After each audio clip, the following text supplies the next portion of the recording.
नमस्कार साथियों, आप देख रहे हैं बिहार समाचार, जहां आपको मिलती है बिहार की दिन भर की ताजा और बड़ी खबरें। आज की पहली खबर, सीएम नीतीश ने आज बैठक बुलाई और प्रगति यात्रा में घोषित 430 में से 428 योजनाओं को मंजूरी दे दी। मुख्यमंत्री नीतीश कुमार ने प्रगति यात्रा के दौरान घोषित योजनाओं को प्राथमिकता के स्तर पर पूरा करने का निर्देश दिया है। बुधवार को उन्होंने इस मुद्दे पर समीक्षा बैठक की। इस यात्रा के दौरान 430 योजनाओं की घोषणा की गई थी। नीतीश की यह यात्रा पिछले साल के दिसंबर में शुरू हुई थी, इस साल जनवरी में समाप्त हुई। मुख्यमंत्री ने समीक्षा बैठक में नीतीश कुमार ने कहा, मैंने प्रगति यात्रा के दौरान सभी जिलों में जाकर विकास कार्यों को देखा था। यात्रा के दौरान जो लोगों का फीडबैक मिला और जमीनी स्तर पर मुझे जो कमी दिखी, उसे पूरा करने के लिए 430 नई योजनाओं को स्वीकृति दी गई। इस पर 50,000 करोड़ खर्च किए जाएंगे।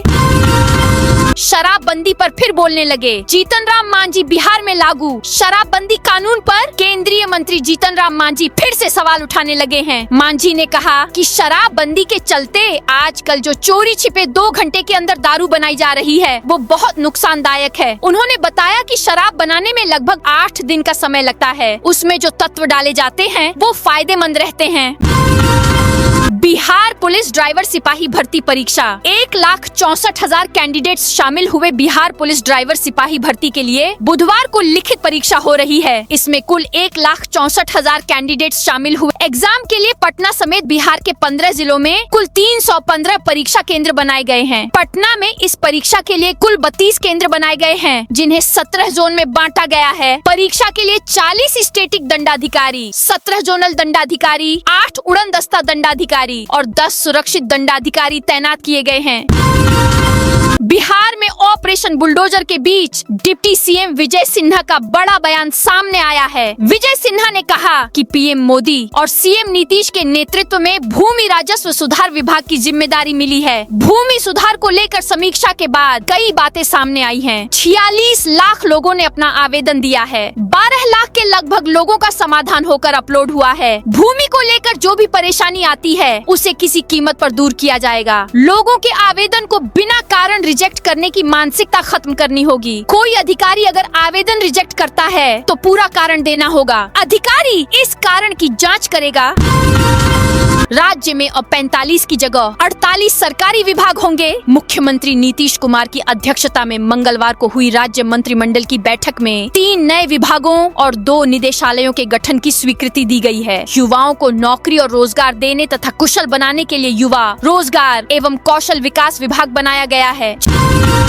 छात्र नेता दिलीप कुमार लड़ेंगे बिहार एमएलसी चुनाव। बिहार के चर्चित छात्र नेता दिलीप कुमार एमएलसी चुनाव लड़ने वाले हैं। उन्होंने 2026 में होने वाले बिहार विधान परिषद चुनाव में उम्मीदवारी का ऐलान किया है। वह दरभंगा स्नातक एमएलसी सीट से चुनावी मैदान में उतरेंगे। पिछले साल बिहार लोक सेवा आयोग परीक्षा से जुड़े हुए छात्र आंदोलन के बाद वे चर्चा में आए थे। उन्हें जेल भी हुई थी। उन्होंने हाल ही में बहादुरपुर विधानसभा सीट से चुनाव निर्दलीय चुनाव लड़ा था, लेकिन करारी हार का सामना करना पड़ा था।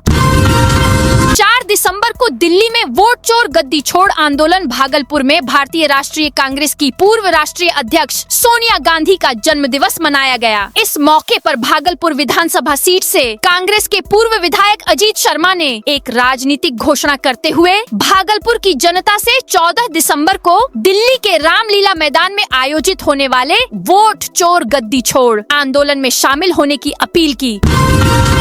बिहार सरकार की सिविल सेवा प्रोत्साहन राशि योजना बीपीएससी 71वीं पीटी उत्तीर्ण महिला अभ्यर्थियों को 50,000 की सौगात बिहार सरकार ने राज्य की प्रतिभाशाली और मेधावी महिला अभ्यर्थियों को सशक्त बनाने की दिशा में एक महत्वपूर्ण कदम उठाया है। 71वीं बिहार लोक सेवा आयोग बीपीएससी संयुक्त प्रारंभिक परीक्षा उत्तीर्ण करने वाली महिला उम्मीदवारों को सिविल सेवा प्रोत्साहन राशि योजना के तहत 50,000 की एक मुश्त वित्तीय सहायता प्रदान की जा रही है। इस योजना का मुख्य उद्देश्य सिविल सेवाओं की तैयारी कर रही राज्य की महिलाओं को आर्थिक संबल प्रदान करना और उनके सपनों को साकार करने की राह में आने वाली वित्तीय बाधाओं को दूर करना है। यह प्रोत्साहन राशि न केवल उन्हें मुख्य परीक्षा की तैयारी में मदद करेगी, बल्कि राज्य प्रशासन में महिलाओं की भागीदारी को भी बढ़ावा देगी।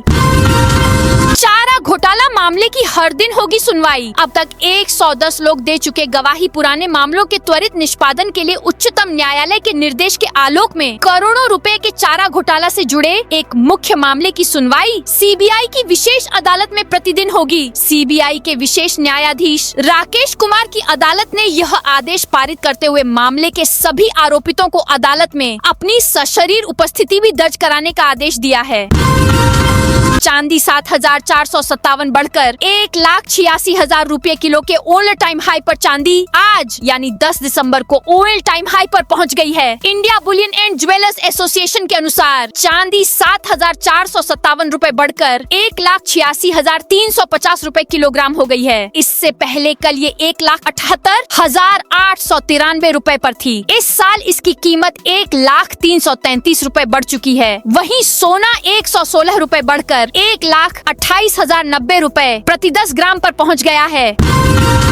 भागलपुर में चोरी का 1 घंटे के अंदर खुलासा। भागलपुर जिले में पुलिस ने 1 घंटे के भीतर चोरी का खुलासा करते हुए 2 आरोपियों को गिरफ्तार किया है। ललमटिया थाना क्षेत्र से चोरी के सभी सामानों के साथ नसरत खानी गांव निवासी विपिन कुमार और बिट्टू कुमार को पकड़ा गया है। ललमटिया थाना अध्यक्ष दीपक कुमार ने बताया कि नसरत खानी निवासी अक्षय कुमार के गोदाम में सोमवार रात चोरी हुई थी। चोरों ने गोदाम से म्यूजिक सिस्टम का mixer, echo mic, cable, mic receiver और मशीन चार्जर सहित कई उपकरण चुरा लिए थे। पटना में अवैध अतिक्रमण पर बुलडोजर एक्शन। पटना के बिहटा में अवैध अतिक्रमण के खिलाफ जिला प्रशासन की कार्रवाई लगातार जारी है। बिहटा नगर परिषद क्षेत्र के डोमनिया पुल बाजार और बिहटा रेलवे स्टेशन रोड पर अवैध रूप से बनी दुकानों को बुलडोजर 2023 से हटाया गया। इस दौरान अंचल अधिकारी राकेश कुमार सिंह मौके पर मौजूद रहे। यह कार्रवाई बिहार में नई सरकार के गठन के बाद पूरे राज्य में चल रहे अतिक्रमण हटाओ अभियान का हिस्सा है। पटना हाई कोर्ट के आदेश पर सरकारी जमीन पर अवैध रूप से बने मकानों और दुकानों को ध्वस्त किया जा रहा है। 5,000 रुपए की रिश्वत भारी पड़ गई। पश्चिम चंपारण में राजस्व कर्मी नौकरी से बर्खास्त। बिहार के पश्चिम चंपारण जिले में 5,000 रुपए की रिश्वत लेते पकड़े गए राजस्व कर्मी को नौकरी से बर्खास्त कर दिया गया है। एक अन्य कर्मी को फर्जी रसीद काटने और धांधली के मामले में बर्खास्त किया गया है।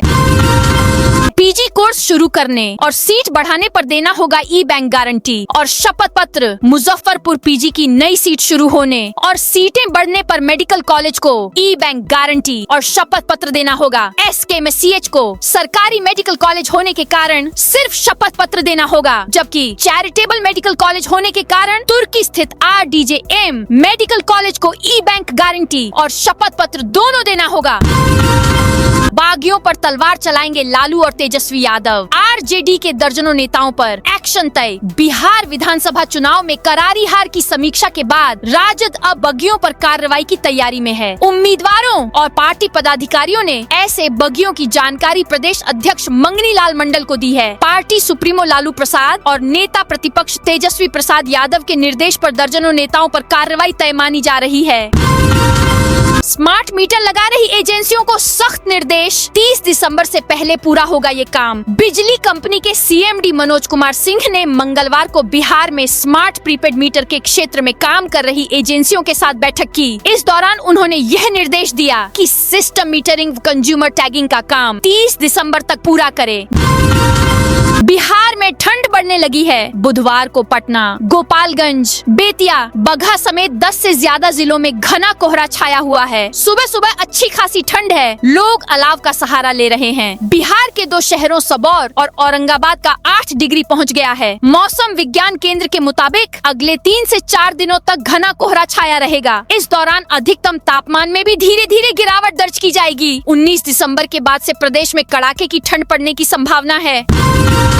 ग्रामीण इलाकों के 9 रूटों पर शुरू होगी बस सेवा। भागलपुर जिले के ग्रामीणों इलाकों को बस के माध्यम से शहर से जोड़ने की तैयारी है। इसे लेकर जिला परिवहन पदाधिकारी जनार्दन कुमार की अध्यक्षता में मंगलवार को परिवहन कार्यालय में बैठक हुई। उसमें 9 नए रूटों पर बसें संचालित करने का निर्णय लिया गया। बैठक में बिहार राज्य पथ परिवहन निगम के क्षेत्रीय प्रबंधक पवन कुमार और कई निजी बस संचालक शामिल हुए। उसमें भागलपुर से संचालित बस सेवाओं की कमी और नए रूट बढ़ाने पर चर्चा हुई। पुलिस कर्मियों के सेवानिवृत्त होने के 30 दिन के भीतर अब पेंशन चालू होगी। अब सिपाही से डीजीपी तक के रिटायर होने के 30 दिन के भीतर पेंशन चालू हो जाएगी। पुलिस मुख्यालय में डीजीपी विनय कुमार और अन्य अधिकारियों ने पुलिस कर्मियों की परेशानी को देखकर प्रधान महालेखाकार संतोष कुमार, वरीय उप महालेखाकार ओंकार के साथ कार्यशाला की। डीजीपी ने कहा कि पुलिस कर्मियों को सर्विस बुक समेत 7 कागजात लेकर जाना जरूरी है। कागजात की कमी की वजह से ही देरी होती है और पुलिस कर्मी पेंशन चालू कराने में परेशान रहते हैं। पटना IGIMS में बेड दिलाने के नाम ठगी, दलाल गिरफ्तार। इंदिरा गांधी आयुर्विज्ञान संस्थान में मरीजों को बेड दिलाने और निजी अस्पतालों में भेजने के नाम पर ठगी का मामला सामने आया है। मामले में मंगलवार को पुलिस ने एक दलाल को गिरफ्तार किया गया है, जिसकी पहचान 50 वर्षीय मनोज कुमार शाही के तौर पर हुई है। पुलिस ने इस दलाल को संस्थान के इमरजेंसी वार्ड से पकड़ा गया। फरवरी के अंत तक चालू हो जाएगा कोसी नदी पर पीपा पुल। बिहपुर प्रखंड के त्रिमोहन के पास कोसी नदी पर 18 करोड़ की लागत से बन रहे पीपा पुल निर्माण का कार्य युद्ध स्तर पर जारी है। बताया जा रहा है कि फरवरी के अंतिम सप्ताह में इस पर आवागमन चालू हो जाएगा। कोसी नदी पर बना रहा यह पीपा पुल बिहपुर, खरीक एवं नारायणपुर प्रखंड के किसानों के लिए वरदान साबित होगा। मुजफ्फरपुर में किसानों से समर्थन मूल्य से कम कीमत पर खरीदा जा रहा धान। मुजफ्फरपुर जिले में किसानों से धान की खरीद में लापरवाही की सूचना पर जिला प्रशासन ने संज्ञान लिया है। धान की बिक्री समर्थन मूल्य से काफी कम कीमत पर होने की जानकारी मिलने के बाद अब जांच व कार्रवाई की तैयारी की जा रही है। जिला सहकारिता पदाधिकारी ने सभी प्रखंड सहकारिता पदाधिकारियों से अविलंब जाँच कर रिपोर्ट मांगी है। कहा कि प्रखंडों से लगातार ऐसी सूचना मिल रही है कि किसान 1500 रुपए प्रति क्विंटल तक धान की बिक्री करने को मजबूर हो रहे हैं।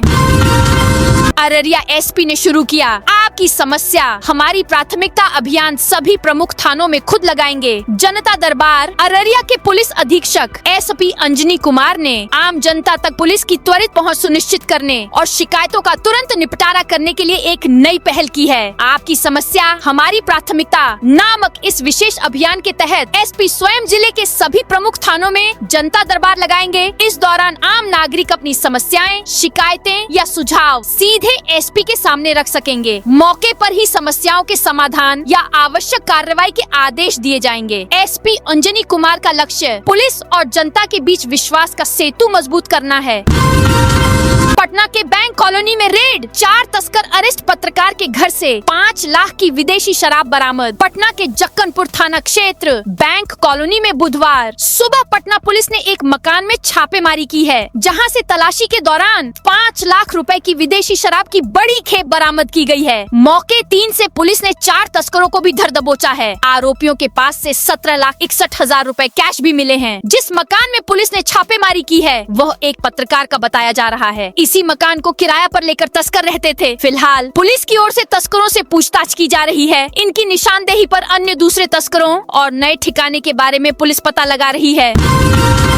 पटना जू में जानवरों को ठंड से बचाने के लिए किए गए खास इंतजाम। ठंड के मौसम में वन्य जीवों के बचाव के लिए पटना जू में विशेष इंतजाम किए गए हैं। शीतलहर के दौरान हाथी के पूरे शरीर को नियमित अंतराल पर सरसों तेल की मालिश की जा रही है और आहार में गन्ना, सोयाबीन, मौसमी फल और धान उबाल कर दिया जा रहा है। वहीं मांसाहारी वन्य जीवों के आहार में बढ़ोतरी की गई है। सभी वन्य जीवों को कैल्शियम और मल्टीविटामिन की दवाइयाँ दी जा रही है। पक्षियों के इंक्लोजर में शीतलहर से बचने के लिए प्लास्टिक शीट्स और एग्रोनेट से घेराव किए गए हैं, ताकि आवश्यक लाइट और वेंटिलेशन बना रहे। भोजपुर में आज लगेगा जॉब कैंप। 95 पदों पर बहाली। 21 से 40 साल के युवा उठा सकते लाभ। भोजपुर जिले के बेरोजगार युवाओं के लिए अच्छी खबर है। जिला नियोजनालय की ओर से 10 दिसंबर को कृषि भवन आरा कैंपस में जॉब कैंप का आयोजन किया जा रहा है। इस दौरान निजी क्षेत्र की प्रतिष्ठित company joint venture Tata steel limited Odisha की तरफ से ऑन द स्पॉट चयन किया जाएगा। जॉब कैंप सुबह 11 बजे से शाम 4 बजे तक चलेगा। यह जानकारी जिला नियोजन पदाधिकारी ने दी। जॉब कैंप में भोजपुर जिले के बेरोजगारों को 2 अलग अलग पदों सुपरवाइजर और स्कैफोल्डर के लिए रोजगार के अवसर मिलेंगे।